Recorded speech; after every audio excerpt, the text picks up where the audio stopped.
Sorry, clearly we ran out of budget for decent moderators, so you've had me 3 times for Fireside Chats. I do apologise. Maybe next year we'll change that up. Sam, I appreciate you doing this. It seems to be lots of marketers called Sam these days. Yeah, basically we did a big branding exercise in the green room. We thought it would be easier for everyone to remember. Yeah, it polled well, did it? Apart from when you called me on and 4 of us moved. So yeah, I know, that did not help. Right, so Confused.com, we've got obviously an international audience here. They might not be familiar with who you are. So I've got a slide that will appear at some point. But do you just want to explain sort of, what is your business and where you sort of sit in the market? Yeah. Oh, here we go. That's what it looks like online. That's it. That's the company. So Confused.com, it was the first price comparison for general insurances, 2002, and basically, for those who can remember back in those days, it was very confusing to buy your insurance. You had to buy direct, and you would ring your insurers and get individual quotes and what have you, and it was all different policy levels and what have you. So it was a solution to alleviate confusion, and it was very, very successful. You were the first of the market in the UK? Yeah, for the general insurance side of things, yeah. Okay, so you first of the market, and you followed that, remember with Les's session this morning, you followed that classic curve, did you, as a sort of digital first brand? Yeah, so as a new proposition, obviously the growth was stagnated because you have early adopters and you have to kind of sell that model in, and certain people do it, and then it suddenly started flying and picking up and taking off. Yeah. And then that's when the market grew, which wasn't as fun. Then what happened? Well, that's when you start getting competition, and so it was really interesting because the market problem had kind of been solved because people weren't confused anymore. They'd actually got used to comparing, and then obviously competition sprung up using Compare as part of their branded asset, which was a tough one for Confused. And then essentially you got some quite iconic campaigns that were launched, which are probably good case studies for being consistent. Those campaigns, there's a couple of campaigns that are 10 years old now, and looking at Byron Sharp kind of ideas, it's created long-term memory structures within people where they have branded assets that immediately cut through. Yeah. Whereas Confused went through a journey of, once every 3 years or so, creating a new campaign, and you lose that long-term memory structure. You start reinventing yourself every so often, and that can have an impact. And it did have an impact on the performance of the organisation. We're talking about meerkats here and opera singers and stuff like that. So very strong brands though in those categories, and they stole your market share essentially. So you came in at a certain point. Yeah. What was the sort of marketing function at that point? So when I came in, it was tough for Confused. They'd slipped down to the 4th place, and they'd had multiple campaigns, like I said, which was worrying. Someone said earlier on about the tenure of a CMO being less than 2 years, which worried me because in a week's time I would have been at Confused for 2 years. So I did wonder whether I need to go back to head office and just. But I think that actually was quite telling because new CMO was bringing new creative campaign every time, fragments things. Yeah. When I joined, there was another interesting aspect, which was there was a very big campaign in play with James Corden. And it was quite an interesting one because if you look at certain metrics, the ad recall was really high, the appeal was really high. He was a big character that was a pull, but the brand linkage and the attribution, because you weren't leveraging long-term assets and memory structures, was really, really low. So you can kid yourself that you've got a great campaign because in research people will tell you that they remember the campaign, but the issue was, who's the campaign for? And that was essentially what I faced and sitting in research groups. That was really frustrating because you're spending a lot of money basically creating a memorable ad, but not driving business. Yeah. So that was my business problem, basically. And they weren't consistent, though. Like you said, they were coming in every 2 years with a different concept. Yeah. And that was causing problems. Yeah, yeah. So I think we've got a slide here of actually, we've got some bar graphs. Everyone loves bar graphs at conferences. Well, we've got lots here. I really like this graph. Yeah, I don't know what it means. I looked at it for quite some time this morning, actually. Okay. Can you explain? So, does this basically show how good you are? Yeah, basically, I joined in January 2018. So I had a lot of data points that I went through, but a lot of them gave away some quite commercially sensitive information. But this one's probably the one I like the most. It comes from an independent source, which we all subscribe to in the market. Essentially, what this is saying is baseline, so 0 is the market growth, and the blue lines are where we performed relative to market. So obviously, if we're up and we're high, we're taking more share than the market's taking. So we are taking share. The reason I like it is because obviously my first 3 months in, I'm working out what's going on. I'm sitting in research groups and what have you. But Gareth, who's in the audience, and myself sat down and we said, look, let's review this media spend, the media strategy. That's something we can affect immediately, whilst we work on a new creative approach. So we implemented that, and you can see that immediately had an effect.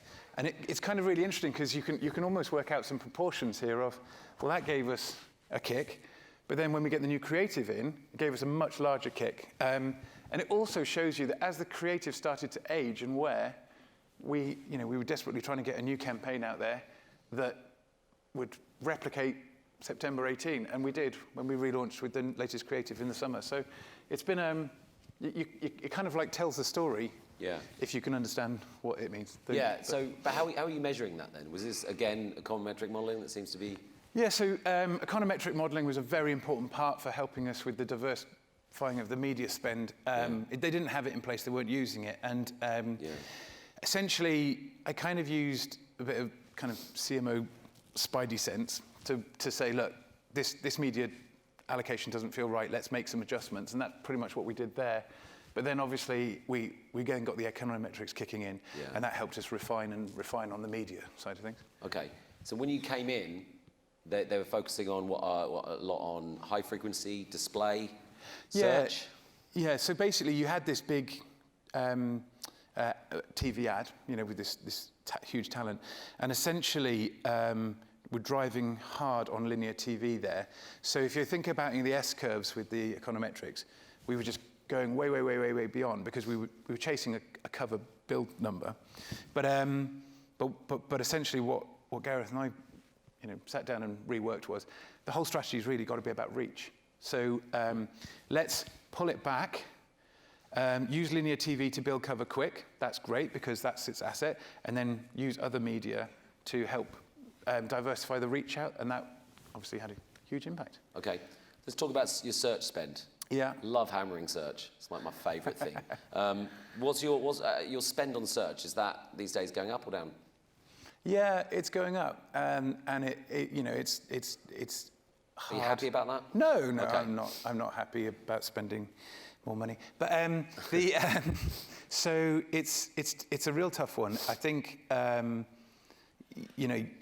always think of things like a funnel. So TV above the line and what have you. Everyone knows this is the top of your funnel, and it's widening your brand appeal and your audience. And then as you come down the funnel and you get into the later stages, search gives you audiences with intent. The thing that I always worry about, and there is no perfection on this, econometrics helps, is really understanding beyond last click attribution. And I know that it's the holy grail that everyone wants the perfect model and blah, blah, blah. But actually econometrics will give you a guiding factor that tells you the impact that TV has on search. Yeah. Because essentially it's a little bit like my confused.com model, right? So you run a quote and a load of brands will come back to you with prices and levels of cover. Yeah. Quite often, the behavior that we see is people will go until they find a brand that they're comfortable with. Similar with search, people want to select a brand because of those long memory structures you've put in place when they're at search. So you can just use search, but you will get an amplification if you use search and you've made your brand appealing via a wider medium. So you know TV is driving search. Does TV claim credit for that in any sort of metrics that they provide? TV's helping search. Okay. Yeah. So people ask. I mean, we're in a really tough category, right? Because it's not like everyone loves to do their car insurance. Yeah. It's a grudge purchase. It's compulsory and it's boring, and so search is really important for us because you have to be in market at that time when someone wants to do that search. Yeah. It's not like, I don't know, Apple. I'm not an Apple fan, but Apple, where someone there's a desire for the the watch, and it's a latent desire, and it doesn't matter whether there's PPC or not. I'm going to Apple Store or what have you. Yeah, that's not quite the same for a price comparison. No, for us, we are. We've got to be there when you're going to do that. Sure. Yeah. But then when but you want to be on the menu, right? Yeah. So people now use a number of price comparison sites when they're doing their searching. You've got to be on that menu. Okay. That's the most important. But cost was a sort of debate here, and I hear the price of cost is going up. So when you go to Google and say, it's getting pricey, what do they say? They say you like the sales, Sam, don't you? Yeah, but then they're providing you the metrics of those sales. Yes, they are. It's something that I'm very aware of, and I've had lots of conversations about. Do you know the baseline cost of search? We have Econometrics gives us a baseline number of sales that our brand generates. Yeah. And there is a cost for all of our search activity. And yes, sometimes I'm paying for customers I probably was going to get anyway. My cold comfort is that some external analyst reports have shown that we tend to do quite well on our natural and earned search versus our competitors. So I take that cold comfort. But there is a large part of having to pay, to be in that auction. Yeah. And it's a brutal, I mean, we're in a brutal market. So, there's not huge brand loyalty. People leave it to the last minute and then they will do a search, and I've got to fight with my elbows sharpened, for that sale. Do you think you can grow your brand using search? Just yes, no. I actually think there is a role for brand with search. Okay. Because you've got to be in it to win it. Yeah. I've got nothing wrong with search. It's just we're having a debate about telly, about what it delivers. And on the panel earlier, someone said it's twice as expensive, and then someone said, is it twice as effective? And they went, yeah. So I'm kind of confused what the problem is. On TV? Yeah. See, so is the cost of TV a problem for you? Yeah. Yeah. Cost is always a problem for me. So, I would say I don't feel like TV's got twice as effective since it's got, but I don't think it's also got twice as expensive for us. Oh, okay. So, but it has got more expensive. Yeah. The reason it's an issue is that TV was quite a static thing in terms of its inflation and its effect. Suddenly it's got out of whack because of changes, and it's now on the board's agenda. So they're sitting there saying, what's going on with TV? Yeah. What's the role of TV? It's now got to earn its place at the budget table. Well, that really interests me. So how do you convince that sort of C-suite? Do we need to invite them out here to see Les Bonet present? Do you give them that material?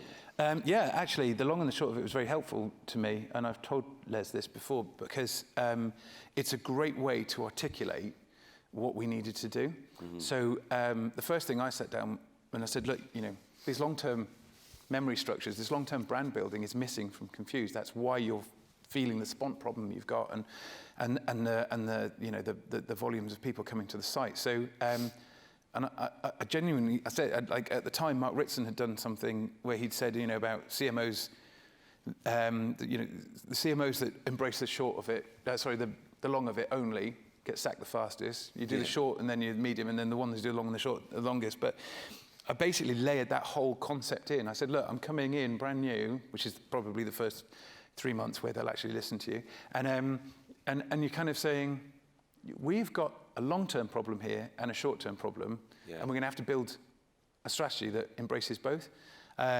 That's where media mix actually really helped, because that gave me some short-term breathing space, whilst we laid down the long-term brand rebuilding. But then the other piece was we're committing to a brand campaign. Mm-hmm.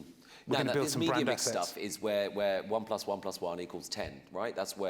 Sorry, I missed that. The media piece. Yeah, where you're using lots of different media and it has a compound effect. Yeah, exactly. And you saw those results, yeah? Yeah, absolutely. So do you think, what can TV do like this? So we understand the problems, we understand the measurement.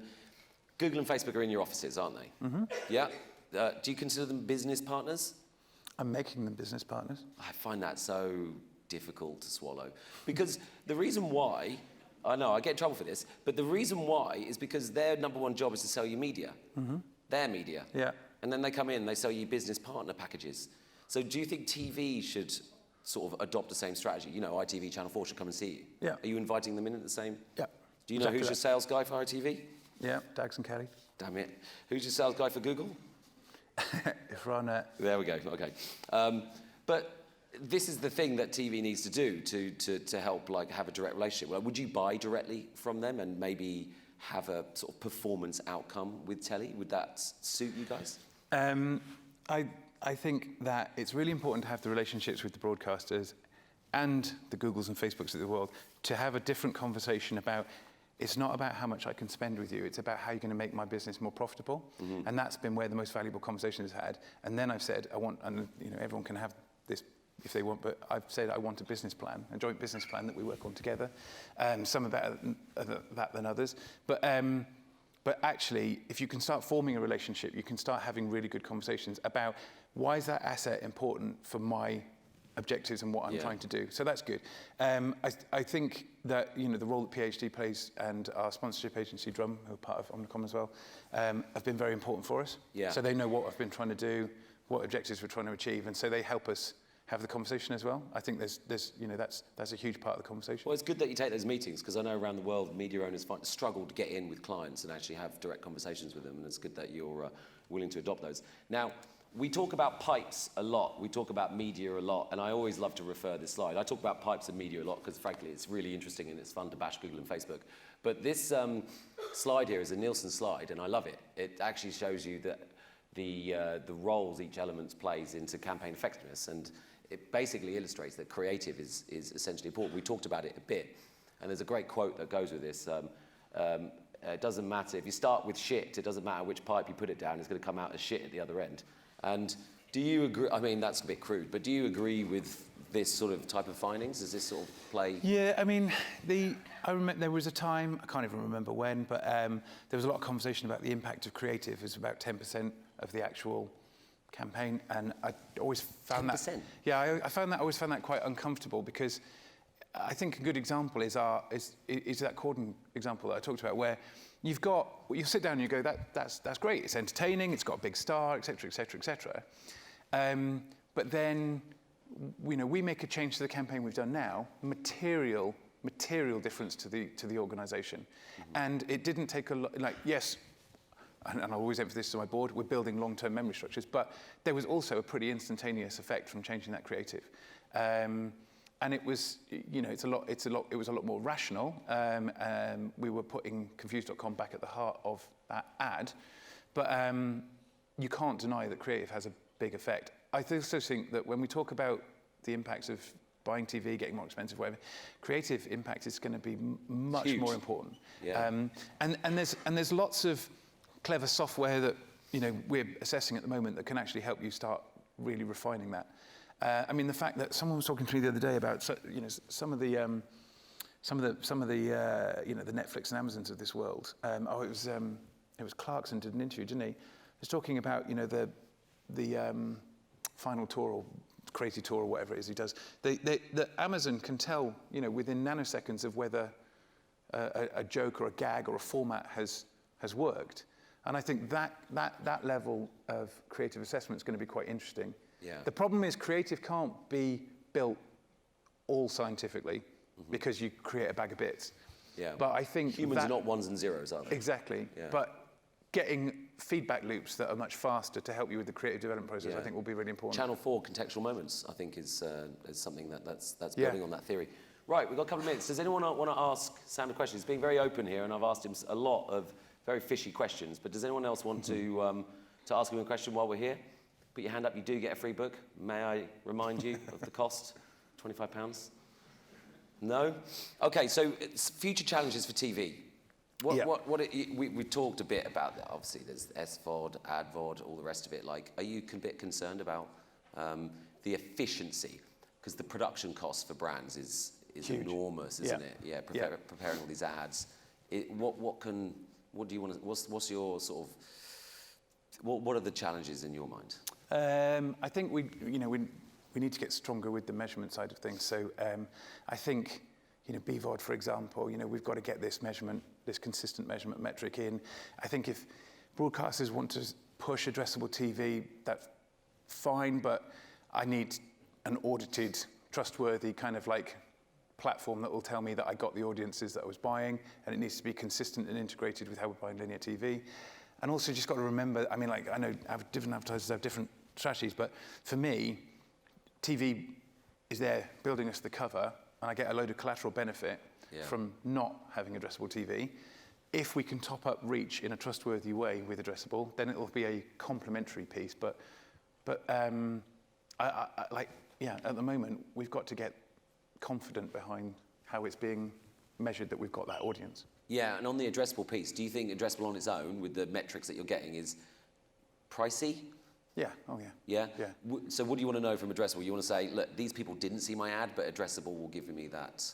Yeah, I mean, it's a tweaking factor, and that's fine. But there is no better way for building cover than TV, even though, and I get pissed off when people say TV is the death of TV or what have you. Yeah, there's decline and there's change in demographic. Please tell me another media that can build cover that cost effectively.